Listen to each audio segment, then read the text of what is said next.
Joined by Ty Harrington, coach. This time last year, 180. Such a different perspective, such a different focus and battle.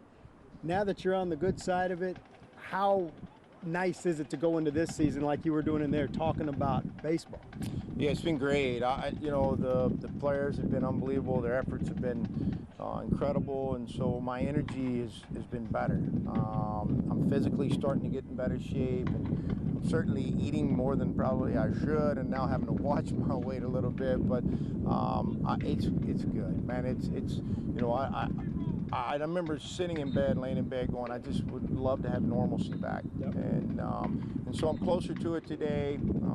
And certainly, our players have been uplifting as you guys and everybody and friends and everybody just checking in on me. And so I'm excited to get started and excited for today and hopeful for tomorrow. And, that battle you just undertook, that has to change you. It has to change the team that was around you. How have you changed? How has the team changed? I would assume you guys are bonded like you never have before. Yeah, I've changed. I mentioned in there that I've changed. I mean, my life is different, and I don't know what it guarantees. I have some philosophical thing I could lay on you that's going to make you any different. But my life has changed because I do see things differently now. And so I have different perspectives of the importance of different things in my life, people in my life, and really and truly have a different perspective of each day. And so I like to try to, if anything, and I don't put it in front of the kids much or the players much, because they have their own life to live. But the one thing that I will tell them every once in a while is just try to help them with their perspective of how important each day is, and that it isn't guaranteed. And it certainly brought that back to me. I like the way you mentioned, now you can cuss a little bit. You can be a coach, you know. You don't have to be this guarded guy that's going through this thing. Yeah. And I know I can tell how good that feels. You also talked about restoring this program, your baby, to the heights that it was a few years back. Yeah, that's important for us. I'm not sure my mom would enjoy. She may be rolling over grave here in the part about the cussing part, but figuratively, we had gone through an era where we were winning championships, and it was good, it was great, it was fun, it was exciting. I think we got comfortable, and I think we got, that can create complacency at times, and I think that's what happened. There were some other things involved with it and different things that take place throughout a year, but that was part of it, and we got to get back and restore the energy part of what it really takes to win championships, the emotion, the physical part of it that it takes, and really respect and understand how challenging it is and how hard it is. Once you do it, you get to where you grow to expect it, but the reality is every once in a while you can lose touch with how challenging and how difficult it truly is. And so we're trying to restore the effort part of it, the hustle part of it, the energy part of it, and so far these guys have been fantastic about it. When you look back at this, this past year, images come to my mind, and one I just think of when you did come back and you were on the bench, and I think of like Augie Garrido at Dish Frog Field. Every moment was so meaningful and so emotional. Right. How much do you remember of all that, or was it just a blur? A lot of it was a blur. A lot of it was a blur. I claim chemo brain every once in a while, but there's some truth to it. A lot of it was a blur, actually. But then there were parts of it that I remember going down the latter part of the season once I did try to get back in the dugout. But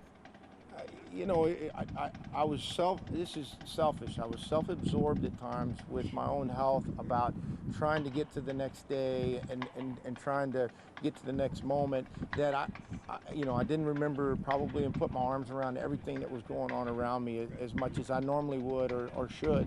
And so I remember that, we started to do some positive things and some fun things down the stretch that, were uplifting for me and exciting, and putting my uniform on. And really probably what I mean uplifting was just getting to put my uniform back on again, and it didn't fit very tight, but I could put it back on. And so all those things, I don't remember, exactly everything, and it was a lot of emotion involved. But I want to get back to whatever normalcy was. I'm striving to get closer back to it so that I can hit that and then move past that. Yeah, and lastly, when you're talking about restoring this thing, sounds like you have a really cool blend of one of your most impressive freshman groups mixed with the magnificent seven seniors, right? Yeah, and we've got a lot of good players in between. Most coaches will tell you they get a little concerned when you talk about having freshman impact because you don't know what you're getting. And but these guys' efforts have been unbelievable in the process of learning baseball. That group of 7 has a lot of experience. Now, what they do with it is probably going to dictate a lot of our success and how we do, because that you can't buy that kind of experience. It's only through going through it, ups and downs. They've done all that, and so they need to use it towards a positive now and move and help us move forward with it. Yeah. And lastly, I know you're ready to talk baseball. I could sense it from you, as opposed to cancer. Is there that other side of you as a cancer survivor? That's part of your title now, and it's part of what you could give back. Do you wear that with some sense of where you embrace it, that I can actually help some people? Yeah, for sure. No, I mean, look, this baseball deal is important, and it's what given my passion to go out and do for years and always has been. It's important, but this cancer thing it's a horrible thing. It's a horrible disease. It sucks beyond me being able to describe, without you beeping out everything about what this disease. It affects everybody. I know that people are working harder than they've ever worked to find a cure for this. We have to find a cure for this disease. There's too many people in all of our lives that have been affected by this, and we need to get it stopped. The one thing I'll tell you about the cancer I have, if you're 50 or if you have cancer in your family, colon cancer in your family, your insurance will pay for it when you're 50. If you have it in your family, they'll pay for a colonoscopy in your 40s.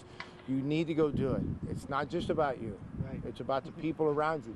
And the only cure that we have is when it's a polyp, if we can get it out of there before it becomes a cancer. That's the only cure that we really have for it. We don't know for sure if the chemos work. We don't know if all the radiation, so far it's been great and it's working. But the one thing we know, if we get to it early enough, that we can get it out of there and you can live a lot longer life and a lot healthier life. Yep. I remember you having that message. I think that's going to help a lot of people.